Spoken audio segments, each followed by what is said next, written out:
y Judá en época real, expuesta por Pablo Merlo.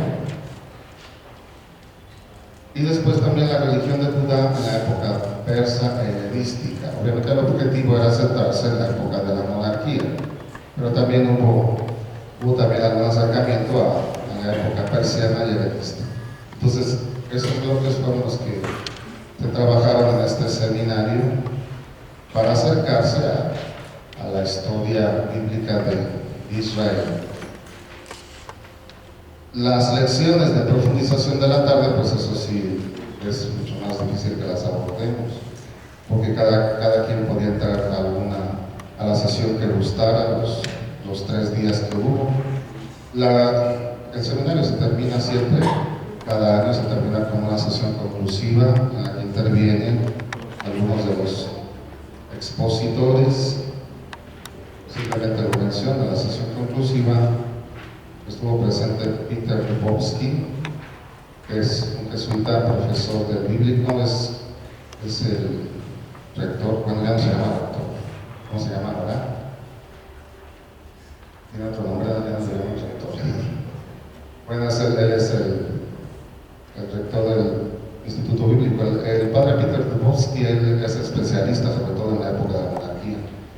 Pablo Merlo se especializa más obviamente en cuestiones de la historia de Israel y Judá, y ha tenido varias publicaciones muy interesantes, y un célebre maestro emérito del bíblico, Jean-Louis Escar.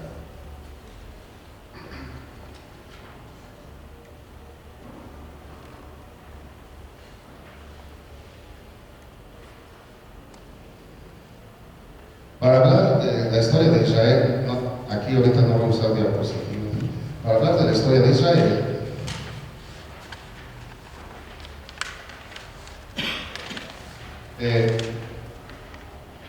hablar de historia de Israel parece que el término parece obvio, ¿no? Historia de Israel, se trata de los hechos históricos que se narran en la Biblia y que fácilmente pueden aceptarse porque la Biblia lo dice. Nosotros mismos vemos cómo nuestra gente tiene una confianza muy grande en lo que los hechos históricos que narra la Sagrada Escritura, que si nosotros les hablamos de algo que ya sabemos, dicen, entonces lo que dice la Biblia no es cierto. Entonces, sabemos pues que el relato bíblico tiene una finalidad teológica, pero tiene también una base histórica. Hasta el siglo XIX se aceptaba con toda confianza los hechos históricos narrados en la Biblia, casi sin ninguna cuestión. Pero cuando comenzó la exégesis histórico-crítica en el siglo XIX precisamente, unida a los estudios de la arqueología o a los descubrimientos de la arqueología, fue cuando vino la época de debate, de qué tanto se puede hablar de historia de Israel, los eventos, los hechos históricos que narra la Biblia realmente acontecieron, y fue cuando vino pues todo este debate en torno a la historia de Israel, con algunos exégetas obviamente alemanes, y uno de ellos que ya lo conocen, Julius Wellhausen. Julius Wellhausen, junto con otros 2 alemanes, Heinrich Ewald y Bernhard Stade, pero también otro alemán, de Wette, que se llama, entraron en debate acerca de si los hechos que narraba la Sagrada Escritura eran confiables o no. Ewald, que publicó esta obra de la historia de Israel, Geschichte Israels, historia de Israel, él ahí manifestaba su postura. La postura de Ewald era de una total fiabilidad histórica de la Biblia. Los eventos que narra la Biblia son sumamente confiables, no podemos dudar de ellos, lo cual no compartían ni Berghausen ni de Bethe, como tampoco Bernhard Stader. Julius Berghausen, en su obra Abriss der Geschichte Israel, aspectos, elementos de la historia de Israel, la postura de Berghausen era una postura crítica, igual a la postura de Bethe.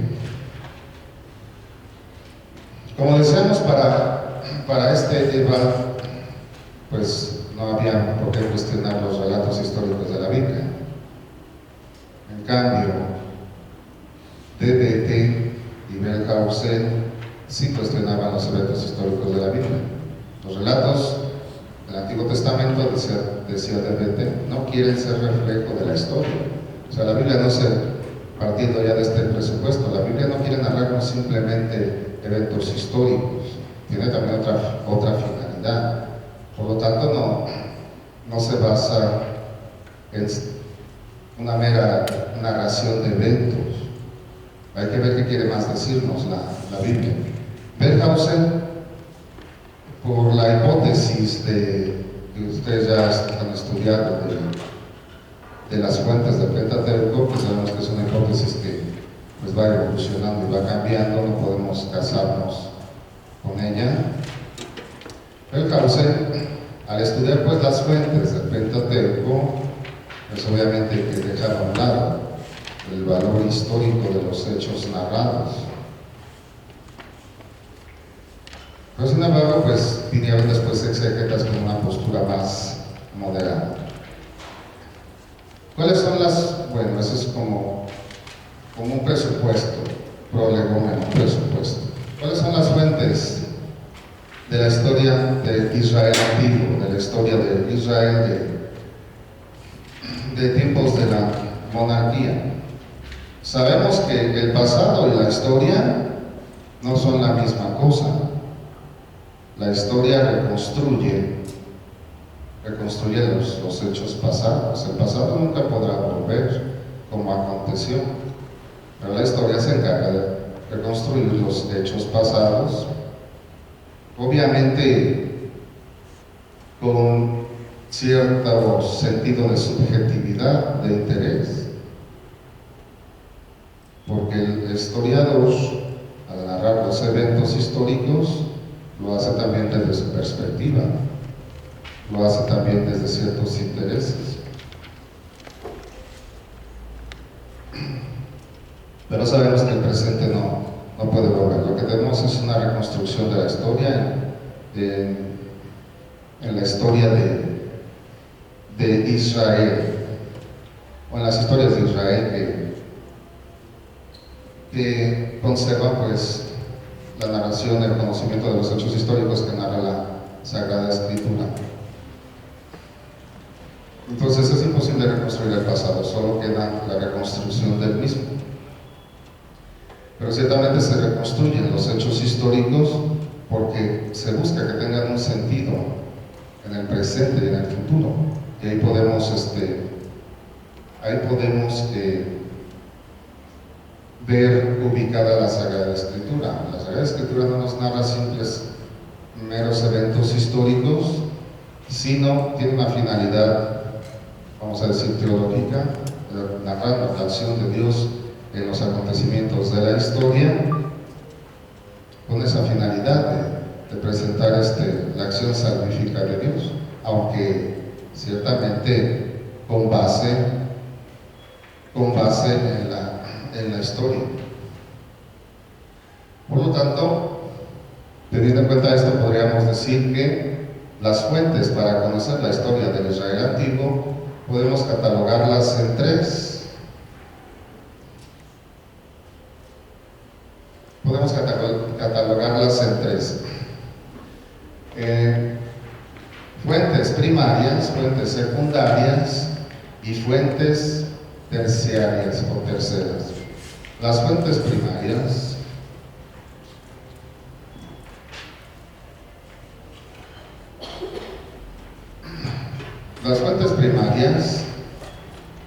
La intención de las fuentes primarias es,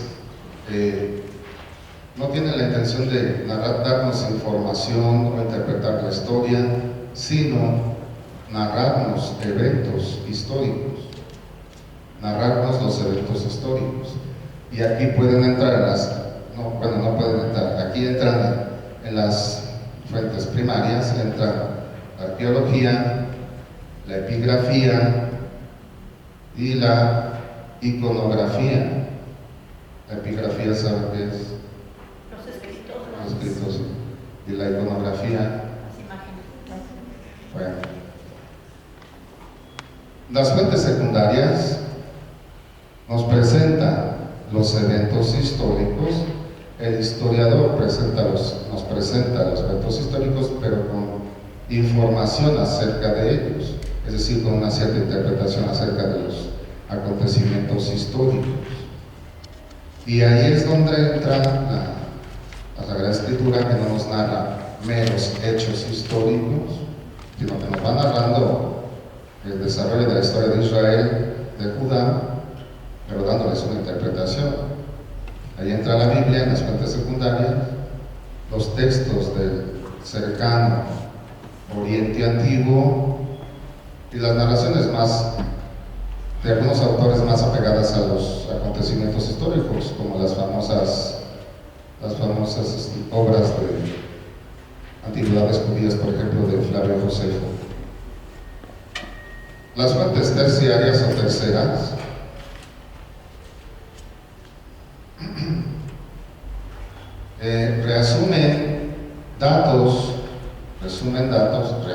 resumen datos, sintetizan datos que se encuentran en las fuentes primarias y las fuentes secundarias, que podríamos decir es la literatura ya más posterior. Por ejemplo, aquí está el ejemplo de una fuente terciaria. Eretz Ben Yosef, un rabino, hizo un libro una monografía sobre la destrucción de Gat por Hazael y la industria,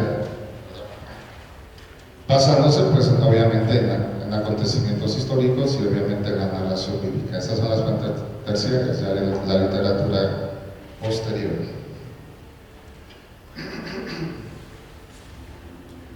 Esas son las fuentes. Pero ahora, quienes escriben la historia pueden tomar una postura maximalista o una postura minimalista.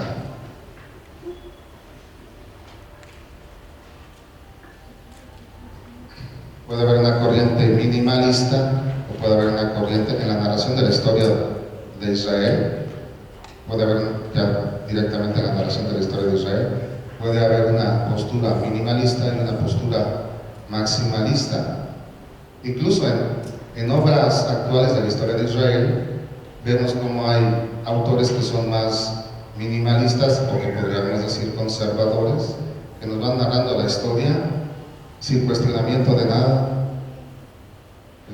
No me acuerdo cómo se llama este autor que se apellida Brown, que tiene pues una monografía de la historia de Israel, que va en esta línea minimalista. O sea, él va narrando los hechos históricos del pueblo de Israel, unidos en relación pues al cercano Medio Oriente, a veces sin cuestionar los acontecimientos. En cambio, hay otros historiadores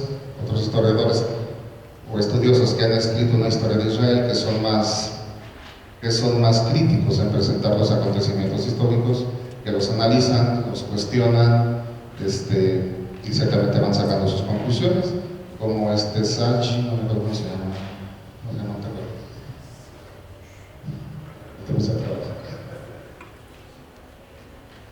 Unos son más conservadores, vamos a decir así se les llamaría hoy, y otros son más críticos. A eso nos referimos cuando hablamos de quien narra la historia o quien acepta la historia. Puede tener una postura más minimalista, es decir, aceptar los hechos históricos tal como los narra la Biblia con toda confianza, sin ningún cuestionamiento. Y la otra postura es la postura maximalista, que al ponerse en contacto con los hechos históricos, pues obviamente que los va cuestionando, los va analizando, confrontándolos obviamente con la historia, etc. Son dos posturas a lo mejor extremas, pero obviamente que pueden aportar mucho, tanto una como otra pueden aportar mucho obviamente al estudio de la historia de Israel. Porque ¿cuál es la diferencia entre una y otra? Es una diferencia no de método, una diferencia no de metodología, sino de interpretación, hermenéutica. Sí, una hermenéutica, porque los minimalistas, ellos aceptan confiadamente la Biblia y así la interpretan como están narrados los acontecimientos bíblicos. En cambio, los maximalistas, para interpretar los eventos históricos, obviamente los analizan, los cuestionan y ven la relación estrecha que pueda tener con la historia. Pero obviamente que de una y de otra se puede aprender. No quiere decir que una esté mal o otra esté bien. A lo mejor son dos posturas pues extremas, pero que pueden aportar una y otra al estudio del texto bíblico o de los hechos históricos. Como les decía, por ejemplo, un estudioso que tenga una historia de Israel minimalista o conservadora, pues te va a dar muchos datos, históricos incuestionables. En cambio, la obra de un autor maximalista que sea más riguroso, más crítico, a lo mejor te va a dar menos datos históricos, pero te va a enseñar a analizarlos, a cuestionarlos, a confrontarlos con la historia.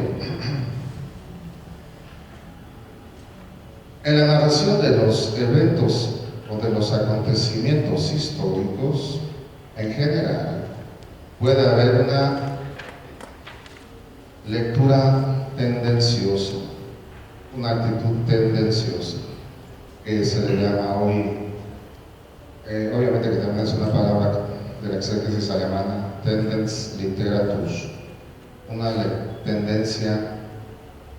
lectura tendenciosa o una literatura tendenciosa. ¿A qué se refiere una tendencia o una literatura tendenciosa en la narración de los hechos históricos? Se refiere a una lectura que está pegada a la mejor a fines religiosos, a los hechos históricos, ideológicos, políticos, propagandísticos. El historiador va narrando teniendo en cuenta estos fines. A eso se le llama una tendencia, una literatura tendenciosa, perdón.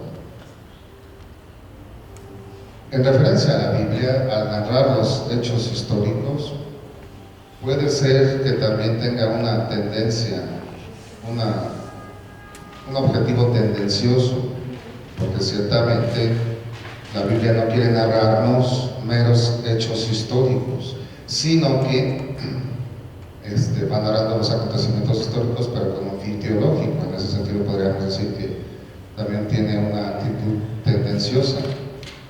Esta palabra puede simplemente verse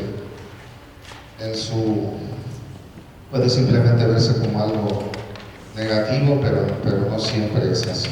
Porque si lo vemos en la Sagrada Escritura, pues sí, va narrando los hechos históricos con una cierta tendencia de poner de manifiesto la obra de Dios en la historia, pero no es una actitud tendenciosa negativa, sino la finalidad de los autores históricos no fue simplemente narrar los hechos históricos sin ninguna conexión, sino narrar los hechos históricos, pero con esa línea salvífica, histórico-salvífica, es mera narración ficticia, ¿cómo se dice? Artificial, sino que tiene, o ahistórica, sino que tiene una base histórica. Una base histórica que muchas veces es corroborada por la arqueología. La arqueología, la Biblia no depende de la arqueología. Vamos acá. La Biblia no depende de la arqueología. La arqueología está al servicio de la Biblia. Eso ya lo decía el Papa León XIII en la Providentissimus Deus, cuando el Papa León XIII empezó a impulsar el estudio científico histórico de la Biblia, la Providentissimus Deus. La Biblia no depende de la arqueología. La Biblia va narrando los hechos históricos, sí, basada en hechos históricos, pero la arqueología viene a iluminar los acontecimientos históricos que narra la Biblia. Y de ahí damos el salto a parte de esta, me voy al programa, aparte de esta, fui eligiendo lo que podría ayudarnos más en este ratito.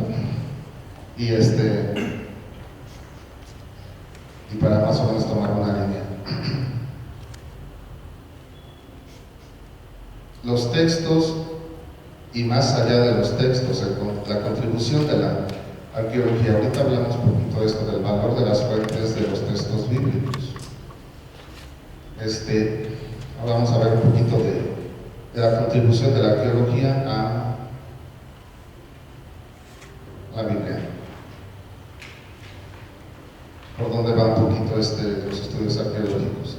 La arqueología de Israel y Judá en el siglo XXI, de los orígenes a la edad del hierro, ¿verdad? Para empezar, pues, esto es algo que ya conocemos, una ubicación de la arqueóloga que dio esta ponencia. Aquí tenemos el contexto, pues, arqueológico de Israel, el contexto geográfico que ya conocemos y ubicamos dónde está Egipto, dónde está Israel, dónde está Siria, la Anatolia, etc.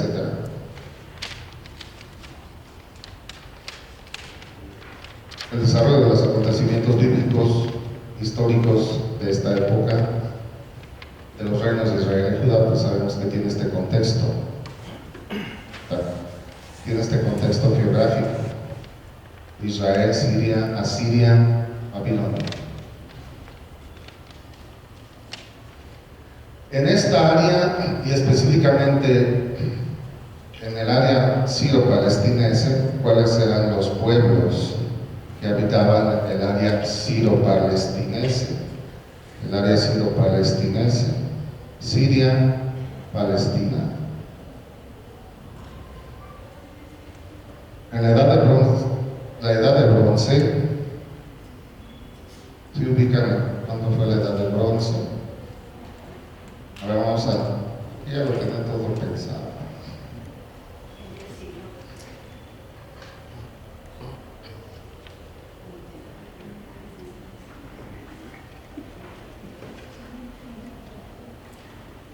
Ahí está. Pues ya sabemos las etapas, pues, anteriores: el neolítico, que tiene también sus divisiones, el bronce, después de la edad de piedra, del calcolítico, que tenemos hasta 3.300 años antes de Cristo. En el 3.300 al 2.220 es la temprana edad de bronce. Después, pues, va bajando el bronce medio. A nosotros lo que ya nos conecta directamente con la Biblia es obviamente el bronce medio, que se ubican entre el 2200 y 1500 antes de Cristo. Entonces ya comenzó la historia bíblica en el bronce medio. Después viene el bronce tardío, 1550-1200. El bronce tardío, que abarca más o menos hasta la etapa de la conquista, jueces, y después la edad de hierro, que es propiamente en el tiempo de la historia de Israel y de Judá, y también dividida, como sabemos o como aprendimos en etapas, que es necesario tener de referencia, obviamente siempre para el estudio de la historia de Israel y Judá. Ahorita volvemos ahí. Entonces, el bronce medio, entre el 2020 y 1550, ¿dónde estaba? La edad del bronce medio, 2200, 1550 dijimos. El bronce medio 2200 a 1500. 2200 a 1500 la edad del bronce. Sí, El bronce Medio, medio. sí, medio. sí, ahí está. Edad bronce. Bueno, pues es nada más la edad de bronce. En la edad de bronce, estamos hablando de los pueblos que habitaron la región siro-palestinense de acuerdo a las etapas, a estas etapas. Los cananeos estuvieron presentes durante la edad de bronce en toda el área siro-palestinense. En la edad de fierro, que ahorita lo ubicamos y que es ya más el tiempo de la monarquía, en la edad de fierro los pueblos que habitan la región siro-palestinense son los fenicios en el Líbano, los hebreos en Palestina e Israel y los filisteos.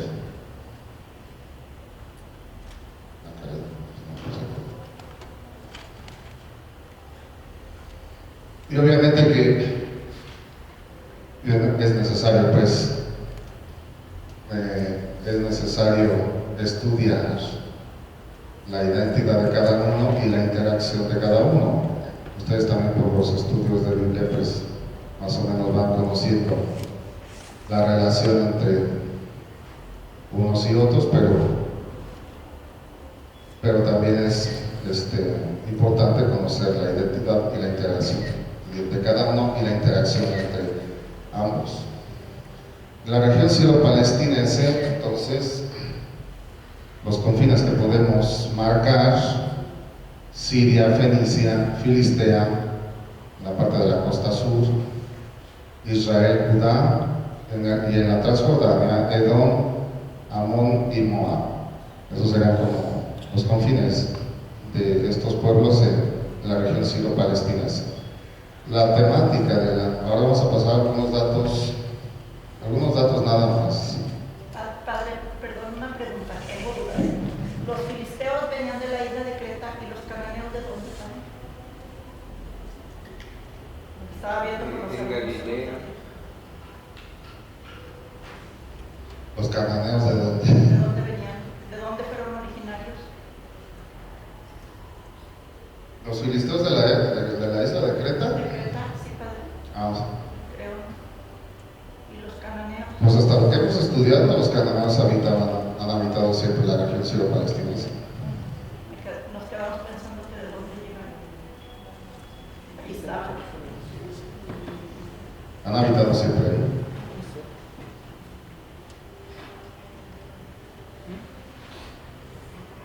Algunos datos que nos pueden ayudar también, como les digo, pues esto es sumamente amplio.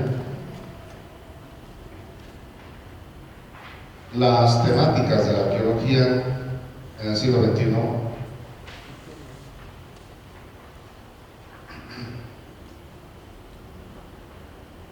partiendo del presupuesto de la ciencia que se llama Hard Science, de la ciencia dura, se refiere sobre todo hoy a los estudios de la arqueología, pero que ya no simplemente se interesan en el descubrimiento de datos arqueológicos, sino que la tendencia de la arqueología o de la hard science, sí se dice así, de la ciencia dura de la arqueología es reconstruir también las costumbres sociales, culturales, de los asentamientos arqueológicos. Por lo tanto, se trabaja entre historia, entre antropología, entre ciencia de la tierra. Esa es la arqueología hoy que se llama procesual, la arqueología procesual, o la nueva arqueología que va en esta línea, ya no solamente ya nos encontramos aquí una piedra, ya nos encontramos esto, ya acabamos, ¿no? Sino a través del estudio de la tierra, de los estratos de la tierra, echando mano también de la antropología y la historia, se trata de reconstruir también, sacar conclusiones sobre como decíamos, las costumbres culturales, sociales, religiosas de los asentamientos arqueológicos. Hasta hace un tiempo el carbono 14 obviamente que era sumamente importante para datar los datos históricos encontrados por la arqueología, tratando de datarlos en una época o una fecha precisa. Sabemos que la cronología absoluta, el datar algunos eventos históricos, pues con una cronología absoluta, pues es imposible, sobre todo, pero ayuda poco a poco a medida que va avanzando la investigación, ayuda a precisar un poco más la cronología de los acontecimientos históricos. A lo mejor nosotros cuando estudiamos la Biblia, pues ya más o menos nos quedamos con una referencia cronológica de los hechos históricos, pero va avanzando la investigación, la arqueología, y va viendo a veces propuestas un poquito particulares en la datación cronológica. El padre Peter Dubowski, del que les hablaba ahorita, él se mete mucho a esto, a la cronología de los hechos históricos que narra la Biblia, y presenta también propuestas de otros estudiosos que a veces varían también un poquito. Entonces, más bien hablamos de una cronología relativa, que ciertamente ha ayudado, como decíamos, y como ustedes saben, mucho el carbono 14 a la datación de los descubrimientos de la arqueología, pero hoy no solamente como la arqueología, como decíamos, busca conocer las costumbres culturales, sociales de los pueblos, entonces también entra la importancia que tiene la cerámica. La cerámica también va definiendo las etapas históricas. Se habla de un lugar, hablando de un lugar se puede hablar de la etapa precerámica, de la etapa cerámica, etc. Entonces, esto también ayuda al objetivo que tiene la nueva arqueología de llegar a este objetivo.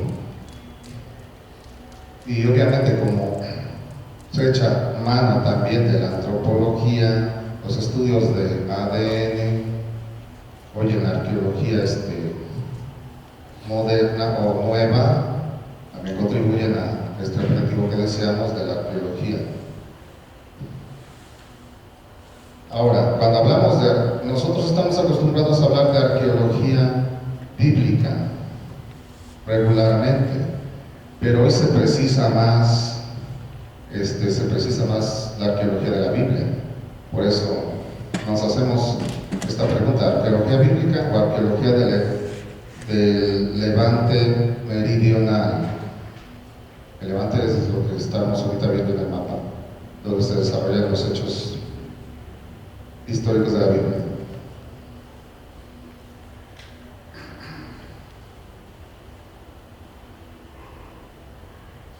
La perspectiva de los primeros investigadores franceses y británicos era aquella de verificar el fundamento de los, tú me corriges el italiano, el fundamento de los relatos bíblicos en relación a la extraordinaria potencia y a la increíble riqueza del imperio asirio. esa era la perspectiva, lo que perseguía la arqueología, sobre todo guiada por franceses y británicos. Pero hoy, ¿qué pasa hoy?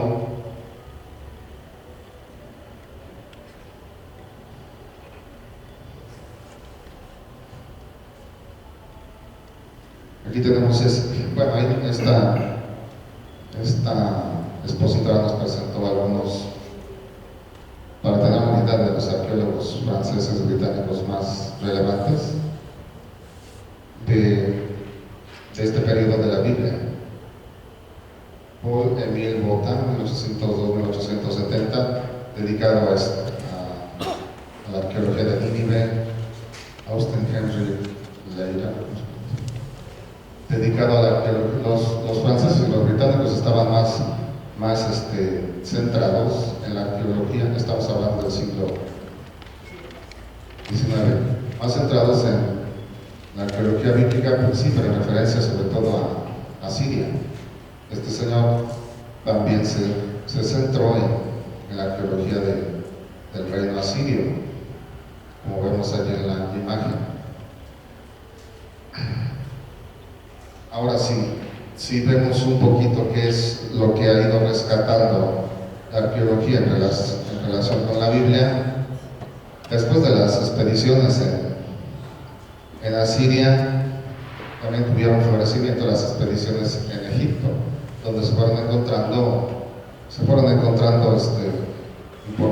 documentos, vamos a llamarlo así, documentos arqueológicos muy importantes.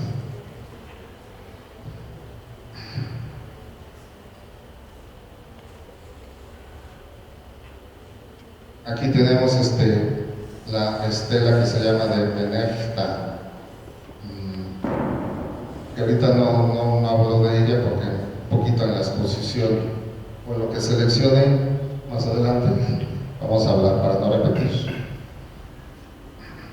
Entonces obviamente que también fue avanzando la investigación arqueológica en Egipto, como decíamos,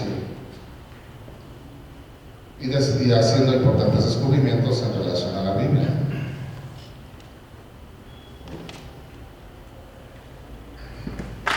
Bueno, ya habíamos dicho que Asiria fue obviamente explotada quiero decir estudiada, investigada ampliamente por los arqueólogos franceses y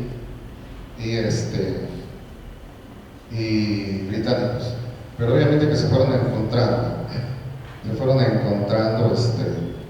documentos arqueológicos valiosos para la Biblia, como tenemos ahí, dice ahí, la toma de Lachish, la presa de Lachish, la toma de Lachish.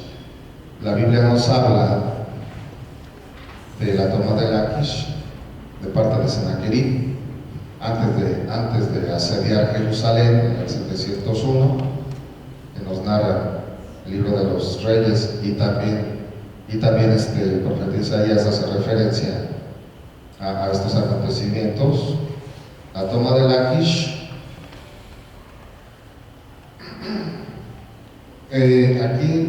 aquí nada más está un pedacito en esta imagen, pero la toma de Lachish es un bajo relieve que se encontró en Asiria,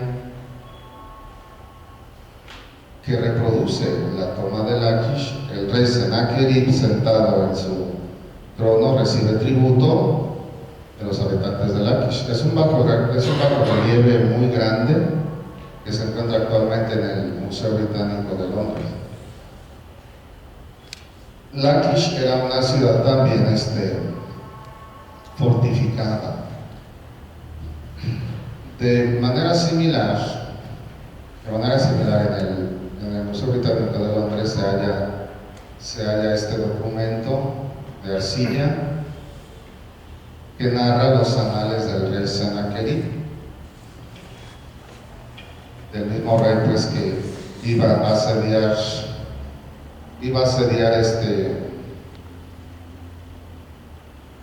Jerusalén. Me voy brincando un poquito. Bueno, aquí se nos iba dando poco de bibliografía actualizada en diferentes idiomas. El Levante meridional, ya dijimos cuál es la zona del Levante meridional, donde se centra la narración de los hechos históricos que narra la Biblia en la época de Israel y Judá. ¿De qué etapa estamos hablando? De finales del segundo milenio, inicios del primer milenio, perdón. En términos arqueológicos, finales del segundo milenio y principios del primer milenio, en términos arqueológicos, pues es el bronce tardío y la edad de hierro 1 y 2. No sé si ahorita ya nos queda un poquito más claro en qué tiempo fue la edad del bronce tardío y de la edad de hierro, perdón. ¿Sí, verdad? ¿Sí? El cercano Medio Oriente en el bronce tardío. ¿Cuál es el bronce tardío? En la época de los jueces. El bronce tardío. Dijimos 1550 a 1200 alrededor antes de Cristo. 1550 a 1200 antes de Cristo.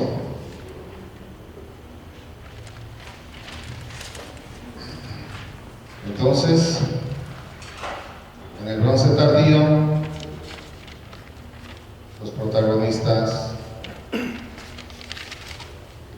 Canaán, Egipto, Hati, los hititas, los pueblos de la Anatolia. ¿Dónde está Anatolia, Padre Hermoso? ¿Dónde está Anatolia, Padre Hermoso? Aquí, mira. Anatolia es lo que hoy es, o era lo que hoy es Turquía.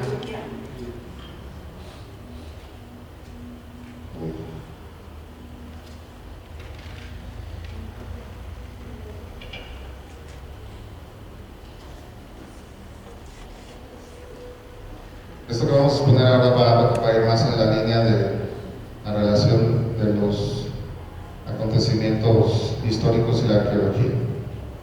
La edad de bronce y los cananeos. Bueno, ya ubicamos así rápido las fechas cronológicas de estas etapas. En el bronce tardío, que es el que estamos nosotros hablando. En el bronce tardío, los protagonistas de esta etapa son los cananeos. Cananeos que viven en Siria, son ustedes un poco lo que viven en Siria, en Ugarit y Alalak.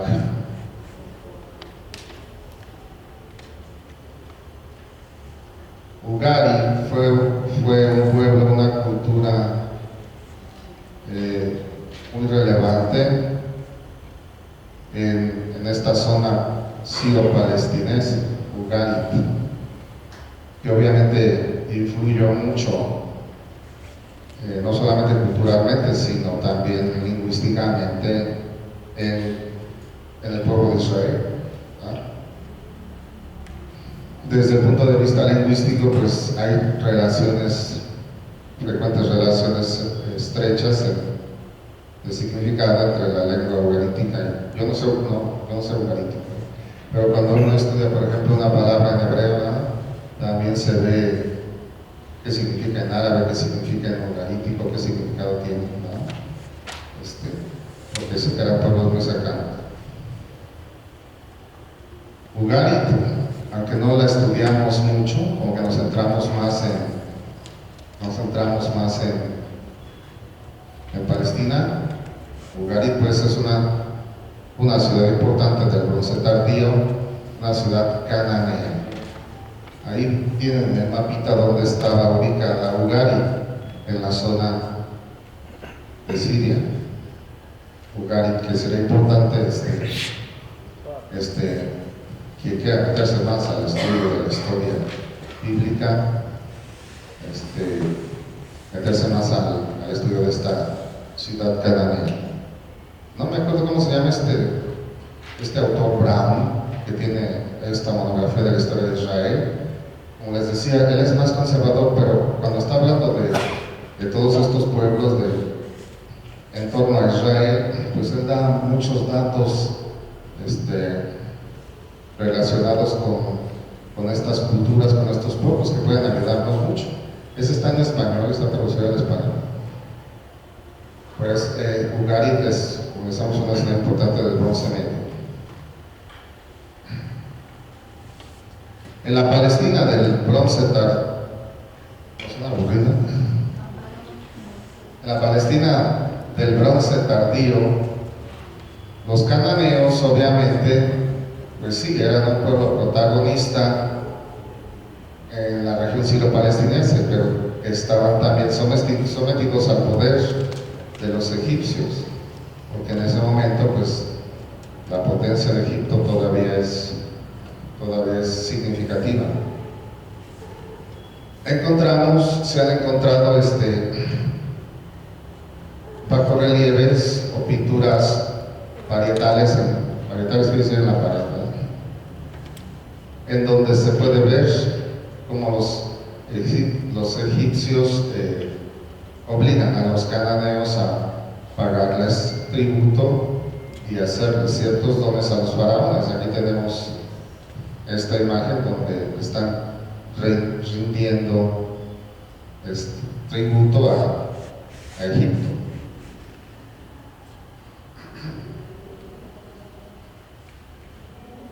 Vasos producidos por los cananeos y que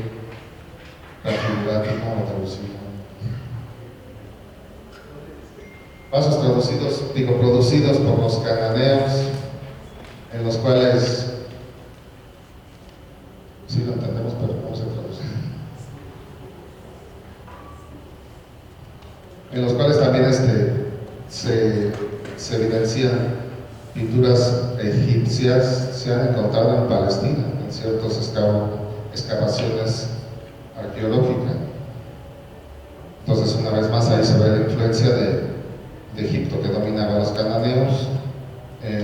Las figuras que se trazaban también en la cerámica.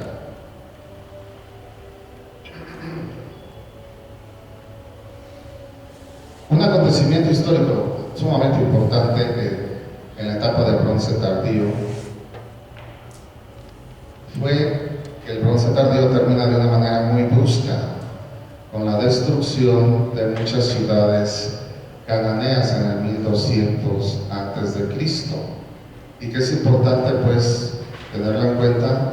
El final del Bronce Tardío en el 1200 terminó de una manera brusca con la destrucción de muchas ciudades cananeas en la región siro-palestinense, y obviamente esto también tiene relación con la Biblia, relación con la Sagrada Escritura, porque nos ubicamos más o menos en la época de la conquista de los jueces. Esta destrucción se debe a varias causas, posiblemente a la invasión de pueblos misteriosos. Aquí entran ya como protagonistas los pueblos del mar. Los pueblos del mar. ¿Quiénes son los pueblos del mar?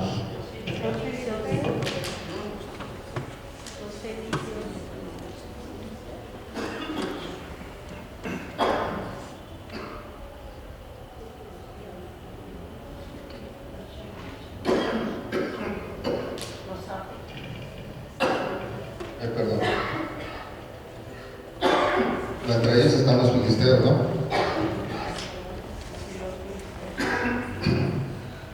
La invasión de los pueblos del mar,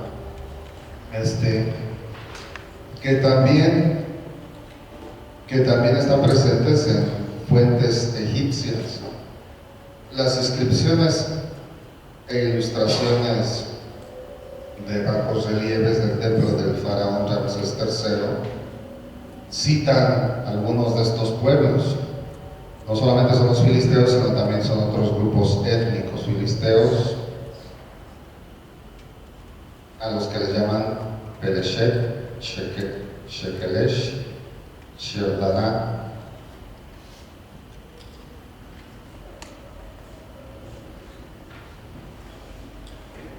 Y por lo tanto, a partir de 2020, después de este acontecimiento de la invasión de los pueblos del mar, viene un nuevo periodo histórico. Este nos interesa pues porque está en relación con la Biblia, la edad de hierro, y que podemos también dividir en etapas, el hierro 1 y el hierro 2, que abarca de los siglos 12 al 10 el hierro 1 y el hierro 2 de los siglos 9 al 6, que prácticamente es la época de la historia de Israel y Judá. La invasión de los pueblos del mar contra los que combatieron los egipcios. Aquí lo tenemos así como en este dibujito, pero en el templo de Ramsés II, que se encuentra en Abu Simbel. Ahí se encuentra un bajo relieve que hace referencia a este combate de Ramsés II contra los pueblos del mar. Aquí tenemos una representación egipcia de los pueblos del mar, dice, derrotados por las tropas de Ramsés II.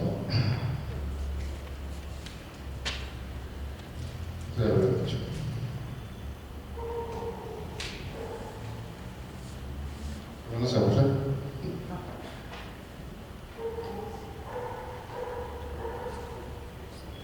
Ahora, acercándonos más ya a la edad de hierro, pero ya en relación con Israel y Judá, ahorita vimos un poquito, no es todo, un poquito pues de este contexto